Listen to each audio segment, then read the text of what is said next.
Halo, Shalom, Sobat Sapa Gembala. Kita bertemu lagi dan hari ini saya, Pendeta Claudia Stefani Kawengian dari GKI Diponegoro, Surabaya, akan menemani Anda dalam renungan pagi ini, hari Sabtu 28 Februari 2026. Sebelum kita merenungkan dan merefleksikan firman Tuhan, mari Ibu Bapak, Saudara kita berdoa. Tuhan yang baik, kami bersyukur untuk anugerah hidup yang Kau berikan pada kami hari ini. Pimpinlah kami dalam seluruh perenungan dan juga refleksi firman yang kami akan sama-sama lakukan. Terangi hati pikiran kami. Dalam Kristus kami berdoa. Amin. Bapak Ibu sekalian, kita akan bersama mendengarkan pembacaan firman Tuhan yang terambil dari kitab Ester pasal 4 ayat 13b hingga ayat 14a. Demikian firman Tuhan. Jangan kira karena engkau di istana raja, hanya engkau dari antara semua orang Yahudi yang akan terluput. Sebab jika engkau berdiam diri saja pada saat ini, pertolongan dan kelepasan bagi orang Yahudi akan muncul dari pihak lain. Tetapi engkau dan kaum keluargamu akan binasa. Amin. Bapak Ibu Saudara, cuci tangan. Hal yang biasa kita lakukan, bahkan sering kita lakukan, agar tangan kita menjadi bersih. Tapi kata cuci tangan, dalam tanda kutip, bukan harafiah cuci tangan, juga bisa berarti sebuah tindakan tidak ikut campur atau melepas tanggung jawab. Nah, orang yang cuci tangan sebenarnya adalah orang yang tidak peduli atau masa bodoh terhadap kondisi dan situasi yang terjadi atau yang sedang dialami orang di dekatnya, di sekelilingnya. Kita ingat di Injil, tokoh Pilatus melakukan gerakan cuci tangan sebagai simbol yang mengatakan bahwa dia tidak ikut campur, dia tidak peduli, dia tidak bertanggung jawab terhadap keputusan yang mau dilakukan pada Yesus. Di balik sikap tidak peduli, kita berjumpa sikap apati atau apatos dari bahasa Yunani yang berarti ketiadaan perasaan atau miskin rasa terhadap perasaan orang lain. Apatos timbul ketika orang hanya merasakan perasaan dirinya sendiri. Atau mungkin dekat dengan kita mengatakan orang itu tidak berbela rasa, tidak bisa menempatkan diri dalam posisi orang lain sehingga dia tidak turut merasakan perasaan orang di dekatnya. Itu tampil dalam sikap misalkan orang yang mau menang sendiri, kenyang sendiri, enak sendiri, benar sendiri gitu ya. Intinya tidak peduli dan masa bodoh lah gitu. Miskin rasa, tiada perasaan tadi adalah lawan dari kasih. Jadi lawan kasih bukanlah benci, tapi apatos atau apati. Dan kita melihat bagaimana sikap masa bodoh atau tidak peduli pada keadaan orang lain itu banyak sekali terjadi pada orang-orang di sekeliling kita. Meskipun sebenarnya ia tahu kalau ia bertindak melakukan sesuatu, ia bisa melakukan dan bisa mengubah sebuah keadaan. Nampaknya Mordekai tidak mau bila Ester, anak angkatnya yang menjadi ratu di kerajaan Persia, lepas tangan atau cuci tangan atas apa yang dialami bangsa Yahudi, di mana saat itu mereka sedang berhadapan dengan resiko kematian atas upaya melakukan genosida yang dirancang oleh Haman, orang yang membenci Mordekai. Dia bukan hanya mau melenyapkan Mordekai, tapi dia ingin juga melenyapkan seluruh bangsa Yahudi, bangsa Mordekai. Itu sebabnya kita melihat bagaimana Haman merancang sebuah strategi melakukan pendekatan pada Raja Ahasveros dan memakai kekuasaan Raja Ahasveros untuk melenyapkan seluruh bangsa Yahudi di kerajaan Persia. Mordekai ingin agar Ratu Ester menolong bangsa Yahudi. Mordekai tahu hanya melalui Raja Ahasveruslah maka surat perintah raja itu bisa dibatalkan, agar perintah genosida bagi bangsa Yahudi itu bisa dibatalkan. Namun Ratu Ester berdalih itu tidak mungkin dilakukannya karena dia terbentur ada protokoler istana yang melarang dia menjumpai raja bila tidak dipanggil.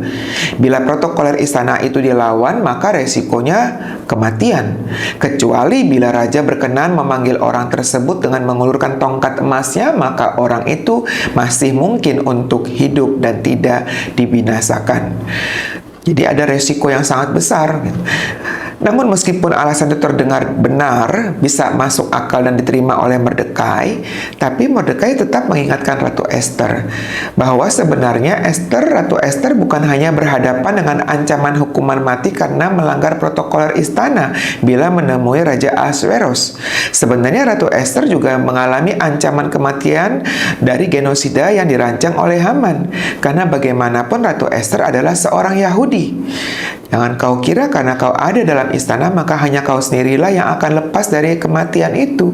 Itu yang dikatakan Haman tadi.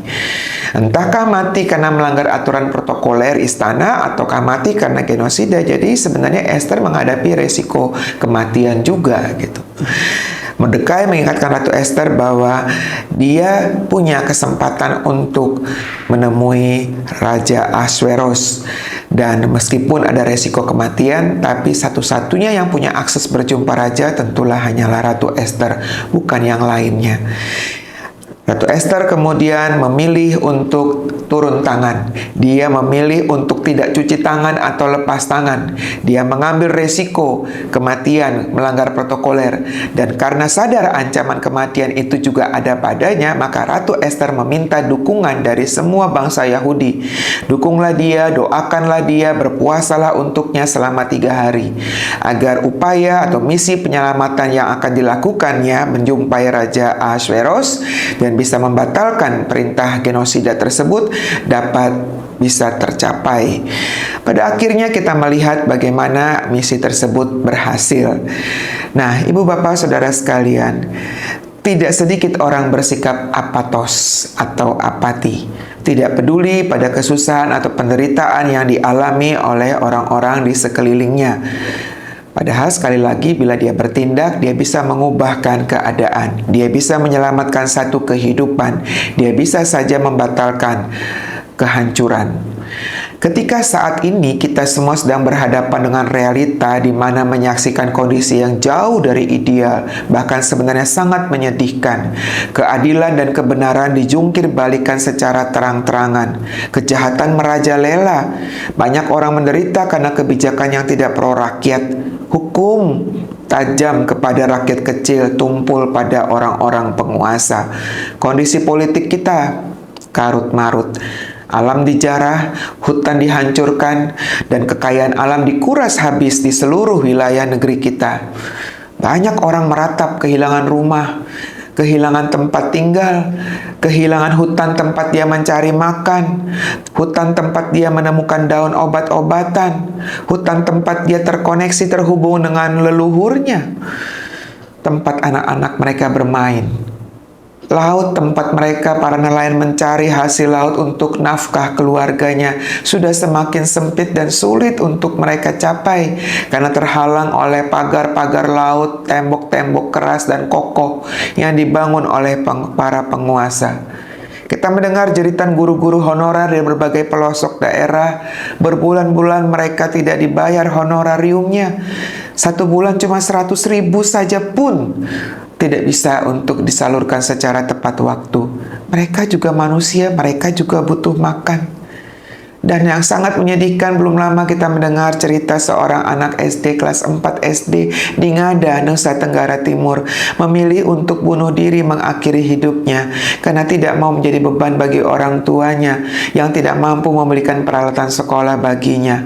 Bayangkan Bapak Ibu Saudara, anak sekecil itu sudah sampai pada tingkat putus asa yang ekstrim, memilih mati daripada hidup dan menjadi beban. Pertanyaan saya, di manakah suara para perempuan? Memang bukan hanya para perempuan, harusnya kita semua. Tapi suara ibu-ibu, suara perempuan, istri-istri para pemimpin bangsa ini dari puncak kekuasaan tertinggi sampai ke tingkat daerah yang terendah. Mereka harusnya menjadi ibu bagi warga masyarakat di mana suaminya memegang tampuk kekuasaan. Mana suara para menteri perempuan yang dengan bangga menduduki posisi-posisi yang mentereng, legislator perempuan kita. Di manakah hati nurani mereka yang harusnya memiliki kepekaan dan juga kelembutan terhadap masalah kemanusiaan? Bukankah kebijakan dengan pendekatan arogansi kekuasaan itu sangat khas maskulin? Karena tidak ada sentuhan perempuan yang bisa mengingatkan atau menjadi rem para pembuat kebijakan. Sama seperti istri Pilatus yang mengingatkan suaminya agar tidak turut campur terhadap hukuman yang mau diambil bagi Yesus. Sudah matikah alarm hati nurani itu karena tertutup kemewahan, harta dunia, karena mereka hidup dalam sangkar emasnya? Saudara, ketidakpedulian juga bisa dilakukan oleh kita semua, termasuk oleh gereja. Ketika kita menutup hati kita dari cinta Allah, tidak ada ruang tersisa untuk hidup sesama kita, terlebih bagi mereka yang sedang berjuang dalam penderitaannya.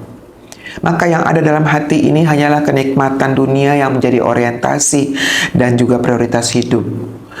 Maka kemanusiaan pun tidak lagi penting untuk orang-orang yang sudah terbuai oleh kenikmatan dunia.